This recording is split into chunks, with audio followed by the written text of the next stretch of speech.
Hi everyone, good morning. Welcome back to my channel. This is my second video blog. So family ಎಲ್ಲ ಸೇರಿಕೊಂಡು ಸ್ಯಾಟರ್ಡೇನೇ ಟೆಂಪಲ್ಗೆ ಹೋಗಬೇಕು ಅಂತ decide ಆಗಿದ್ವಿ. So ಹೋಗೋ ದಾರಿಲಿ ಪೆಟ್ರೋಲ್ ಹಾಕ್ಸ್ಕೊಂಡು ಮನೇಲೇ ಬ್ರೇಕ್ಫಾಸ್ಟ್ ಮಾಡಿಕೊಂಡು ಮನೆ ಬಿಟ್ವಿ.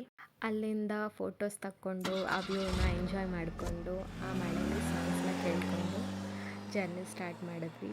ಇವಾಗ ಹೋಗ್ತಾ ಇರೋ ಟೆಂಪಲ್ ಯಾವುದಂದರೆ ಕುಣಿಗಲ್ ಹತ್ರ ಇರೋ ಪಂಚಮುಖಿ ಆಂಜನೇಯ ಸ್ವಾಮಿ ಟೆಂಪಲ್. ನಮಗೆ ಟೈಮ್ ಸಿಗೋದೇ weekends like Saturday Sunday. So one ಡೇಗೆ ಎಲ್ಲಿ ನಿಯರ್ ಅನಿಸುತ್ತೋ ಅಲ್ಲಿಗೆ ಹೋಗ್ಬಿಟ್ಟು ಬರೋಣ ಅಂತ ಹೇಳಿಬಿಟ್ಟು ಪಂಚಮುಖಿ ಆಂಜನೇಯ ಸ್ವಾಮಿ ಟೆಂಪಲ್ಗೆ ಹೋಗೋಣ ಅಂತ ಹೇಳಿಬಿಟ್ಟು ಡಿಸೈಡ್ ಆಗಿದ್ದು. ಅದಕ್ಕೆ ಫ್ಯಾಮ್ಲಿ ಎಲ್ಲ ಸೇರಿಕೊಂಡು ಒಟ್ಟಿಗೆ ಟೆಂಪಲ್ಗೆ ಹೋಗ್ಬಿಟ್ಟು ದೇವ್ರ ದರ್ಶನ ಮಾಡಿಕೊಂಡು ಬರೋಣ ಅಂತ ಹೇಳಿಬಿಟ್ಟು ಟೆಂಪಲ್ಗೆ ಬಂದ್ವಿ. ಆ ಪಂಚಮುಖಿ ಆಂಜನೇಯ ಸ್ವಾಮಿ ಟೆಂಪಲ್ನ ನಾನು ಯೂಟ್ಯೂಬಲ್ಲಿ ನೋಡಿದೆ. ಸೊ ಏನಪ್ಪ ಅಂದರೆ ಪಂಚಮುಖಿ ಆಂಜನೇಯ ಸ್ವಾಮಿ ಟೆಂಪಲ್ಗೆ ಹೋಗ್ಬಿಟ್ಟು ಅಲ್ಲಿ ಎಣ್ಣೆ ಕೊಡ್ತಾರೆ, ಎಳ್ಳಿನ ಎಣ್ಣೆ. ಅದನ್ನು ಆಂಜನೇಯ ಸ್ವಾಮಿ ಮೇಲೆ ಮನಸ್ಸಲ್ಲಿರೋದನ್ನು ಬೇಡ್ಕೊಂಡು ಹಾಕಿದ್ರೆ ಸೊ ಅಂದ್ಕೊಂಡಿದ್ದೆಲ್ಲ ಈಡೇರುತ್ತೆ ಅಂತ.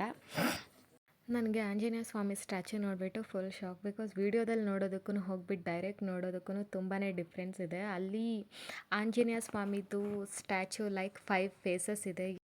ಆಮೇಲೆ ಟೆಂಪಲಲ್ಲಿ ಅಲ್ಲಿ ಹೋಗ್ಬಿಟ್ಟು ಪೂಜೆ ಸಾಮಾನೆಲ್ಲ ತಗೊಂಡು ಪೂಜೆ ಮಾಡಿಸ್ಕೋಬೇಕು ಅಂತ ಹೇಳಿಬಿಟ್ಟು ನಾವು ಒಳಗೆ ಹೋಗಿದ್ವಿ.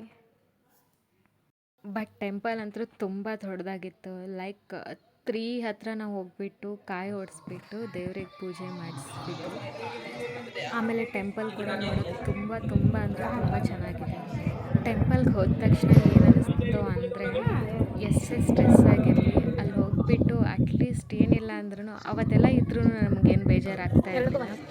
ಏನಿಲ್ಲ ಅಂದ್ರೂ ನಾವು ಒಂದು 2 to 3-4 hours ಟೆಂಪಲಲ್ಲೇ ಇದ್ವಿ. ಅಷ್ಟೊಂದು ಪೀಸ್ಫುಲ್ಲಾಗಿತ್ತು ಟೆಂಪಲ್ಲು. ಆಮೇಲೆ ಆ ಟೆಂಪಲಲ್ಲಿ 9 ಗ್ರಹಗಳದ್ದು ದೇವ್ರದ್ದು ವಿಗ್ರಹ ಕೂಡ ಇದೆ. ಆ ವಿಗ್ರಹನ ಎಷ್ಟು ಚೆನ್ನಾಗಿ ರೆಡಿ ಮಾಡಿದ್ದಾರೆ ಅಂದರೆ ನೋಡೋಕ್ಕೆ 2 ಕಣ್ಣು ಸಾಲಲ್ಲ, ಅಷ್ಟೊಂದು ಚೆನ್ನಾಗಿತ್ತು. ಆವಾಗಲೇ ಹೇಳಿದ್ನಲ್ವ, ಸೊ ಅಲ್ಲಿ ಆಂಜನೇಯ ಸ್ವಾಮಿ ಇದು ಒಂದು ಚಿಕ್ಕದು ಸ್ಟ್ಯಾಚ್ಯೂ ಮೀನ್ಸ್ ಫೋಟೋ ಇರುತ್ತೆ. ಅದಕ್ಕೆ ಅವರು ಎಳ್ಳಿನ ಎಣ್ಣೆ ಕೊಡ್ತಾರೆ. ಅದನ್ನು ಹಾಕ್ಕೊಬಿಟ್ಟು ಮನಸ್ಸಲ್ಲಿರೋದನ್ನ ಏನಾದರೂ ಅಂದ್ಕೊಂಡ್ರೆ ಆಗುತ್ತೆ ಅಂತ ಹೇಳ್ತಾರೆ.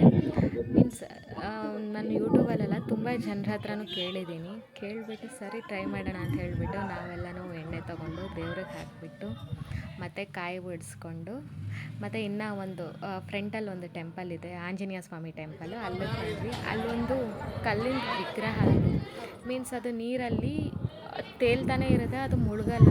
ನನಗೆ ಶಾಕ್, ಅದು ಕಲ್ಲೇ ಅಲ್ಲ ಅಂತ. ನಾನು ಅದು ಕಲ್ಲು ತೇಲ್ತಾ ಇರೋದನ್ನು ನನಗೆ ಇವಾಗಲೂ ನಂಬೋಕ್ಕಾಗಲಿಲ್ಲ. ಆಮೇಲೆ ಅಲ್ಲಿ ಪೂಜೆ ಮಾಡಿಸ್ಕೊಂಡು ಮೇಲ್ಗಡೆ ಹೋದ್ವಿ ಆ ಸ್ಟ್ಯಾಚ್ಯೂ ನೋಡೋಕ್ಕೆ.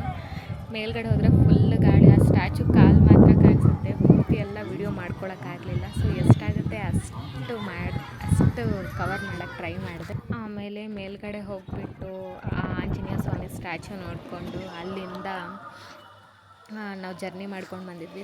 ತುಂಬ ಟಯರ್ಡ್ ಆಗಿತ್ತು, ಸುಸ್ತಾಗಿತ್ತು. ಆಮೇಲೆ ಅಲ್ಲಿ ಟೆಂಪಲಲ್ಲೇ ಪ್ರಸಾದ ಇತ್ತು. ಸೊ ಎಲ್ಲರೂ ಅಲ್ಲಿ ಸ್ವಲ್ಪ ಪ್ರಸಾದ ತಿನ್ಕೊಂಡು ಮತ್ತೆ ರಿಟರ್ನ್ ನಾವು ಟೆಂಪಲಿಂದ Kunigal falls 7 kilometers. Kunigal falls means Kunigal lake. ನೋಡಿಕೊಂಡು ಹೋಗೋದಾರಲ್ಲಿ ಟೀ ಕುಡಿದು ರಿಟರ್ನ್ ಮನೆಗೆ ಹೋದ್ವಿ. Thank you so much for watching my video till end. ನೀವು ವಿಸಿಟ್ ಮಾಡಿದ್ರಾ?